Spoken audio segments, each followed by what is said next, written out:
What's going on, YouTube? Welcome to another edition of Insightful Principles. My name is Kevin Jenkins, and you are now watching the 22nd episode. And this channel is designed to give you financial content in the areas of finance, business, and investing, while also giving you insight on the principles that you can develop for yourself with creating a blueprint for financial security and freedom. And in this episode, what I want to discuss is health insurance, specifically the value of health insurance.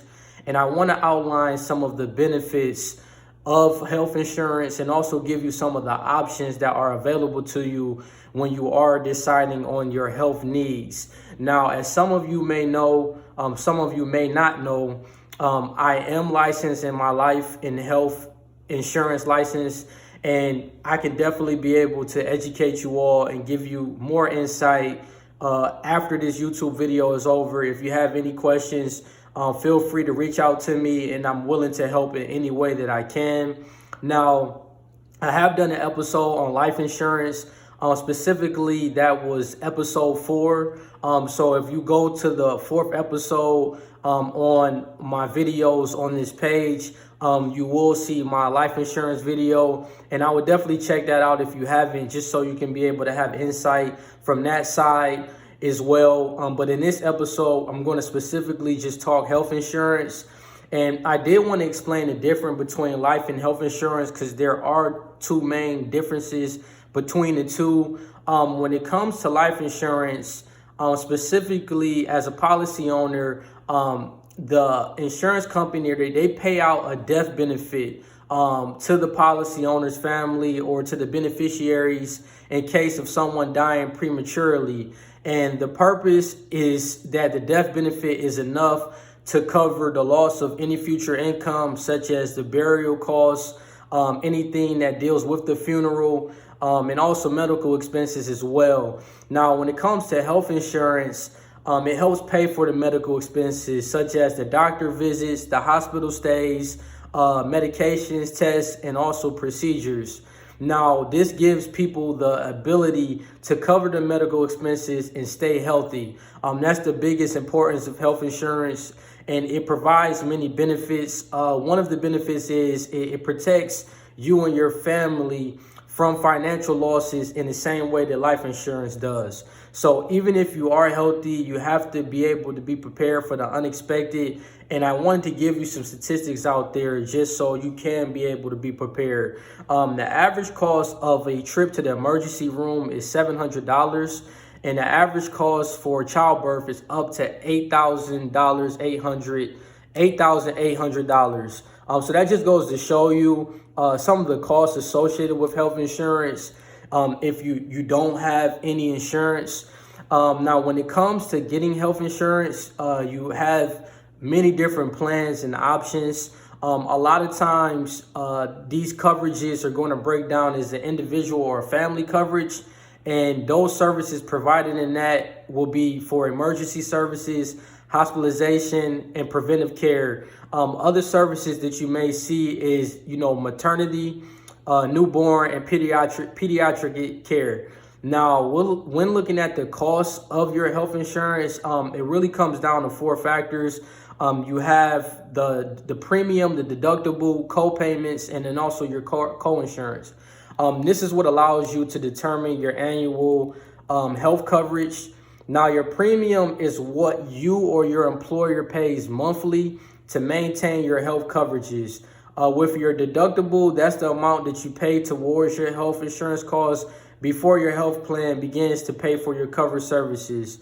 So similar to car insurance, your health insurance provider, they're not going to pay anything until your medical costs, until that deductible has been paid. So if you have like a $1,500 deductible, your health provider won't add anything to the medical costs until you came out of pocket for the $1,500. Now, premiums and deductibles, they are connected. The higher the deductible, the lower the premium, and the lower the deductible, the higher the premium. Now, co-insurance is a big important factor. This is usually listed as the percentage and it refers to the amount that you must pay for your covered services. And it does not apply until the deductible is paid. It's either going to break down to two co-insurance plans with most providers. It's either going to be a 75-25 plan or an 80-20 plan. And pretty much what that means is what the 75-25 is, the health insurance provider will pay 75% of the medical costs and you will pay 25%. And then with the 80-20, it would be the health insurance provider will pay 80% and you would pay 20%. So you definitely have to make sure you find the right co-insurance plan that works for you or your family. Certain situations, you will have to pay co-payments, and with co-payments, it's the fixed dollar amounts that you may have to pay to see a doctor or a specialist. Having to pay co-payments, it strictly depends on your health plan, which type of doctor you see, and if whether he or she is within your network. Now, when it also comes to deciding on your health insurance plans, you will hear the terms HMO and PPO. What HMO stands for is a health maintenance organization, and with PPO, it's a preferred provider organization. Now, with HMOs, they tend to have lower monthly premiums. Therefore, you're expected to pay less out of pocket. Also with HMOs, you have a primary care physician that's specifically within your network. With a PPO, this plan tends to have higher monthly premiums in exchange for the flexibility to use providers both in and out of the network without a referral. So with HMOs, you do need to have a referral. With PPOs, you don't. And they also, with the PPOs, it gives you the flexibility to have a primary care physician, and then you can also have another doctor that's in and out of the network. So that's where you get the flexibility. Now, the next way that you can sell it for your health expenses is you can set up what's called an HSA, which is a health savings account.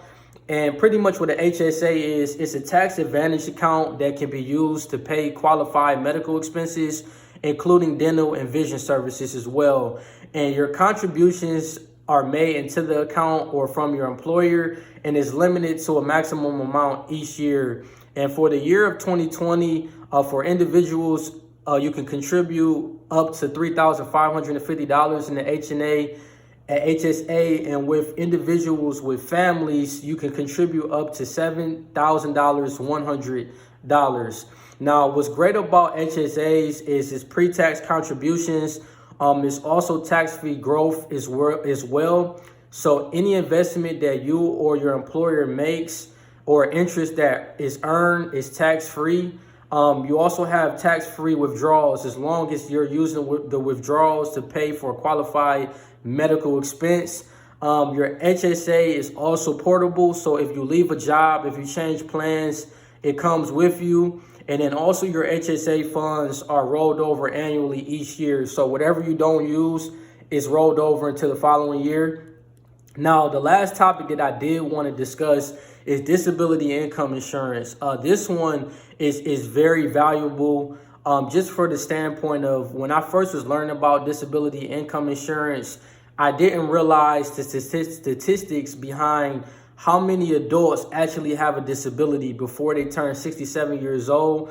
And I always thought that disability income was for someone that's in retirement, someone that's older, maybe in their 50s or 60s. But after I give you these statistics, it's really going to show that disability income insurance is something that I need to get. Is one thing that I'm looking at now of wanting to get with my health insurance policy. And it's one thing that I want, a policy that I would recommend for you as well.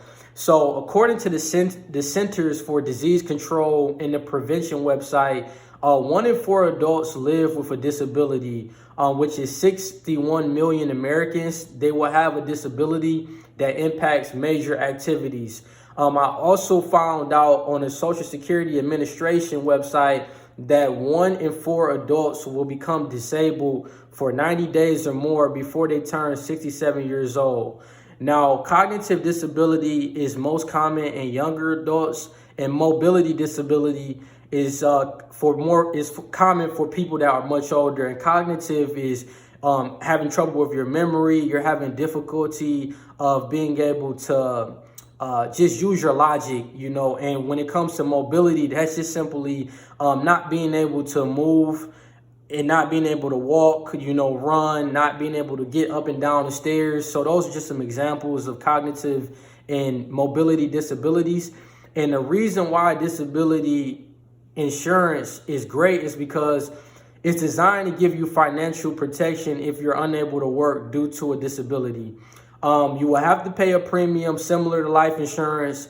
And if you're unable to work due to the disability, the insurance company will pay a portion of your income. So that's what's great about it. You have to look at preparing for the unexpected. And if you're not able to work due to your disability, you want to make sure that you still have the financial protection where your health insurance can be able to provide this disability income, where you can be able to make sure that you don't lose a majority of your salary due to you not working for your disability if you were to get a disability. So another thing is, with disability insurance, you can either do short-term or long-term. And with short-term, it covers around 60 to 70% of your salary. With long-term, it covers 40 to 60% of your salary. I definitely would recommend trying to look at some long-term plans that will cover 60 to 70% of your salary. Short-term, it lasts for 3 to 6 months, and long-term is for 5 years or longer. Now, when it comes to the cost of short-term versus long-term disability insurance, with short-term, it usually costs 1 to 3% of your yearly income, and long-term, it's the same cost as well. However, from looking online, it seems to be that long-term, you tend to save more just because it's stretched out over a longer period of time. With short-term, it tends to be more expensive just because it is covering you for a short amount of time. Now, when it comes to getting the payout with disability insurance, with short-term, it takes around 2 weeks from when the doctor confirms your disability. And with long-term, it's usually around 3 to 6 months. So that's one of the drawbacks with long-term disability insurance. It could take up to 3 to 6 months for you to get your payout, but it is a less expensive option. Now, factors that will affect how much you will pay in your premium is your age, if you smoke, what you do for a living, such as your occupation, and how much money you make. Now, the definition of your disability is also another factor that will determine how much you will pay in your premium.